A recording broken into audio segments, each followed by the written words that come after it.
Today I'm drawing Bridge House in Ambleside and I'm using a Uni Pin Fine Liner. The size that I'm using is 0.5, so nice and fine for lots of detail. I'm using a watercolour paper because I am going to add a splash of colour at the end. This paper is the SAA practice paper and it's a knot pressed. As you can see, I've got that taped down to my board.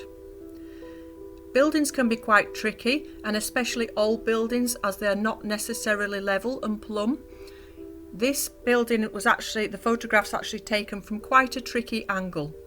So I have linked this down below in the description. It's a photograph from Pixabay, but if you actually Google Bridge House Ambleside, you'll find lots of photographs on Google of this particular little building.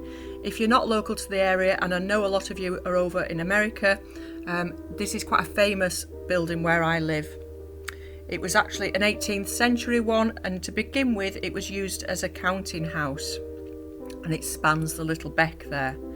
Okay, so like I said, I'm using the pen and getting lots of detail in. Now I use the pen in two ways. Firstly, to do the actual drawing of the component parts of the building, so the stones and the beams, the doors, etc., to get the form there. But I also use it for shading. So you'll see sometimes, especially at the end, I do scribble over the detail that I've already put there, and that's to darken the shadows. So I'm using it in two ways there. Now when you're doing a building like this that's very old, it's got lots of character and it's also got lots of different textures. So just think about the textures that you're drawing there, and you want to be making them separate from each other if you can. So we've got things like the stone, the wood, the glass, the plants and the water, and this is going to give us a lot of interest and different things to, hone in on.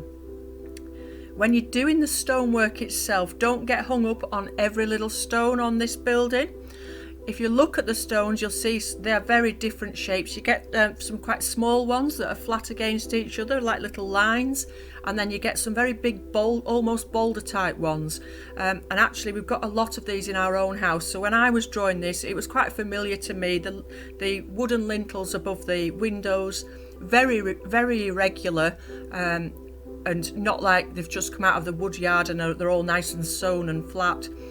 They've got bits out of the end, they're too long for the windows, and that's just like they are in my own home. And here as well, I've got these big cobbled stones that are irregular shapes as well, like they've just been pulled out of the river. So quite a variety of stone shapes in there if you look very closely. So pick out the ones that stand out to you, that are really going to bring out the character of the building and the shape of the building. I often pick out the cornerstones and the stones around the windows. Look at the way they go around the corner of the building there.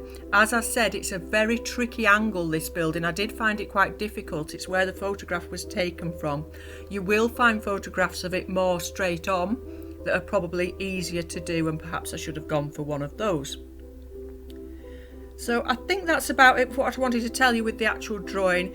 Vary your lines if you can. Obviously you've just got that one shape of a nib, and if you wanted to make it a little bit more exciting drawing, you might want to use a dip pen and make a variety of lines with the width of your line. But you can use different techniques, so you can use dots, you can use dashes. I tend to shade just by pretty much scribbling over. Press on hard where you want it to be a lot darker, and don't be afraid of going very dark in some places. Under the eaves there's no light getting there, and by making it really dark and getting that contrast in, you're going to bring it to life more, make it more of a 3D thing.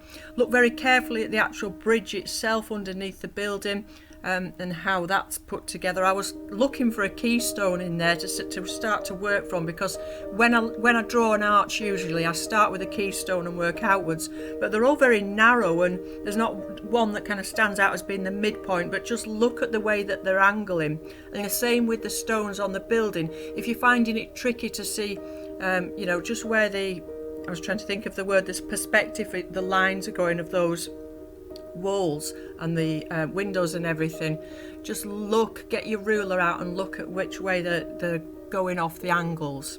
So I just mentioned the ruler there. That was one thing I was going to say to you. I did do a drawing first in pencil, and I did use my ruler for that. Those of you that follow me on YouTube and have done for some time will know that I very rarely use a ruler. I much prefer just to work from my eye.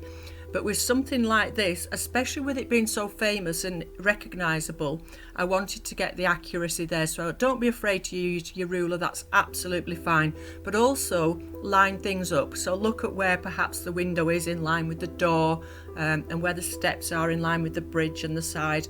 And also you'll see on the photograph, I didn't put all the detail in of everything that was behind. I just wanted the building itself to stick out, and I just made an indication of the water and the wall along the side of the beck there. So it was really just about getting Bridge House itself in. I wasn't too happy with my application of the watercolours at the end. If you go to the end of the video, keep watching till the end of the video, and you watch when I put the watercolours on. I set off by putting blue on first around the sky, around the back of the building, and actually it looked rather, when I came back to look at the video and do the editing, I did rather like it just with the building in black and white with the pen and just the blue behind it, and I wish I'd stopped at that point.